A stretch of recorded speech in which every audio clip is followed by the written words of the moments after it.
So I definitely had to come on here and talk about this story right here. And already several people are either for what's about to be said, or they are going to be against it. And I saw a lot of people that was trying to argue against it, but I'm gonna lay out some context for you. So we all know who that is on the left. That is Sha'Carri Richardson.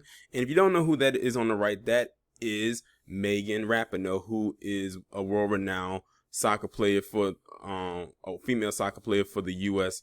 women's soccer team.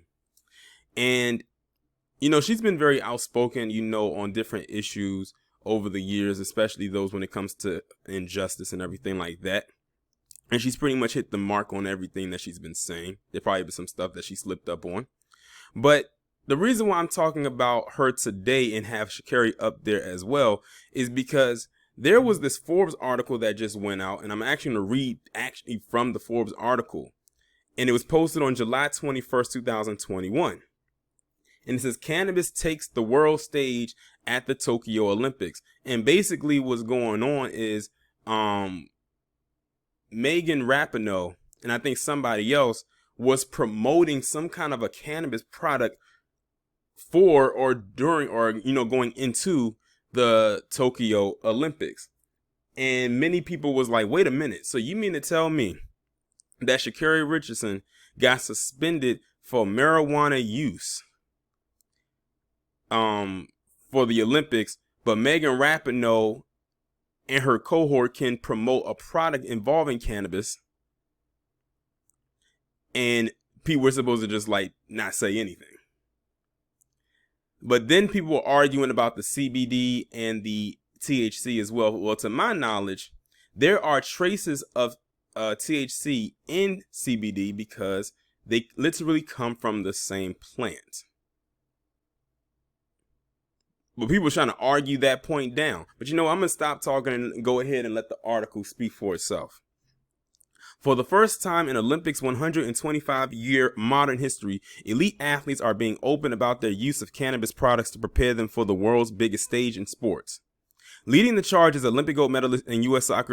Soccer's women's national team star Megan Rapinoe, who incorporates CBD into her training routine using products from Mindy, a company founded by her sister Rachel Rapinoe and Brett Schwager. Mindy's founder started the company to create a brand of hemp-derived CBD products that provide athletes with natural wellness solutions to help them recover better and perform at their best. And while Mindy has assembled a team of top athletes as brand ambassadors, the company hopes to tap into a market consumers looking for a more natural approach to health and wellness. We really believe that there is a movement and a flood of people wanting healthier alternative medications. They don't want what we typically have been prescribed in this country, whether it's over-the-counter meds, prescription opiates, sleeping pills, or various tools to help with stress and anxiety, Rachel Rapinoe says in a Zoom interview. So we want to give people the healthiest option to stay on top of their game longer, specifically positioned with athletes. Besides Megan Rapinoe, Mindy's team of athlete ambassadors heading to the Summer Olympics kicking off in Tokyo this week includes hurdler Devin Allen, softball outfielder Haley McClenny, and WNBA champion and four-time Olympic gold medalist Sue Bird, who is engaged to be married to Megan and will serve as a flag bearer at Friday's Olympic opening ceremony. While athletes have been using CBD leading up to the competition, they will not be able to bring with them to Japan the gummies and topical sticks they've been relying on for relief from the stress and strain of competing. Given the regulatory environment that makes taking products made from cannabis, including hemp, across international borders risky in Japan's strict anti-cannabis laws, it's safer to leave the CBD regimen at home. It's a point Rachel makes clear during our conversation.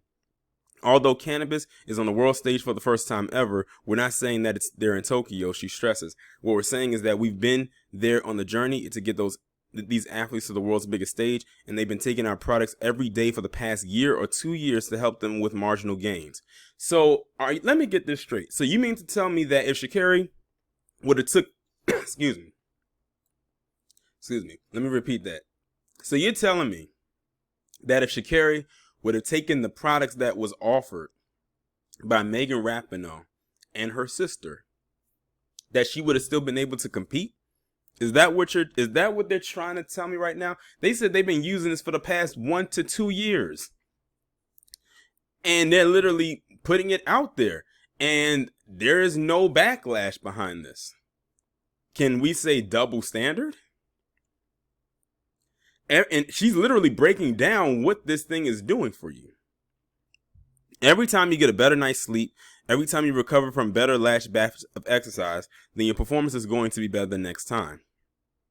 The World Anti-Doping Agency removed CBD but not other cannabinoids from its list of prohibited substances in September 2017, but the change was not effective until January 1st, 2018, giving Olympic athletes little time to incorporate CBD into their training programs for the Winter Games being held the following month in South Korea, another country with strict cannabis laws. The legalization of hemp via the 2018 Farm Bill further reduced the perceived risk of using CBD for many athletes. THC, however, remains on the list of banned substances as much of the world learned earlier this month with the suspension and disqualification of sprinter and Olympic hopeful Sha'Carri Richardson after she tested positive for the compound primarily responsible for the high associated with marijuana. Rachel says that during her tenure as a professional soccer player, she was often prescribed powerful drugs, including opiates, to help her manage the pain from the many injuries she endured. Unfortunately, effective natural remedies were not available, a fact that didn't sit well with her.